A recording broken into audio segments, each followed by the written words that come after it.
जर तुमच्या मासिक पारीच्या काळात खूप त्रास होत असेल तर कदाचित तुम्हाला डिस्मेनोरिया असेल. चला तर मग हे समजून घेऊया. डिस्मेनोरिया म्हणजे मासिक पारी दरम्यान तीव्र वेदना होणे.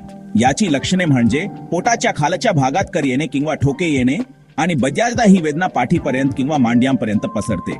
तुम्हाला मलमळ, उलट्या किंवा जुलाब, थकवा, अशक्तपणा किंवा चक्कर येणे आणि मूड स्विंग्स किंवा घाम येणे ही लक्षणे जाणवू शकतात. ही वेदना गर्भाशयाच्या आकुंचनामुळे होतात, जे प्रोस्टाग्लॅंडिन्स नावाच्या रसायनामुळे होतात, किंवा एंडोमेट्रियोसिस किंवा फायब्रॉइड्स सारख्या आजारामुळे देखील होऊ शकते. याचे दोन प्रकार आहेत. प्राथमिक डिस्मेनोरिया, जो पौगंडावस्थेत सुरू होतो आणि तुमच्या सामान्य मासिक पारीशी संबंधित असतो, आणि दुय्यम डिस्मेनोरिया, जो सहसा नंतर दुसऱ्या आजारामुळे होतो. याचे धोके कोणते आहेत?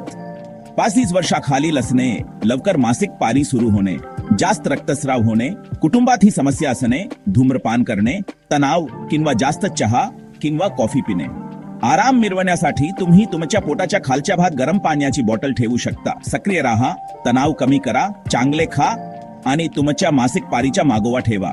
लक्षात ठेवा, गप बसून त्रास सहन करण्याची गरज नाही. स्वतःची काळजी घ्या आणि माहितीपूर्ण राहा. जर आजार जुनाट झाला असेल तर काळजी करू नका. केंट होमिओपॅथी क्लिनिक तुमच्यासाठी आहे. भारतात कुठेही असला तरी आता घरी बसून उपचार घेता येतील. लवकर अपॉइंटमेंट बुक करा, फोन करा किंवा व्हॉट्सअप करा.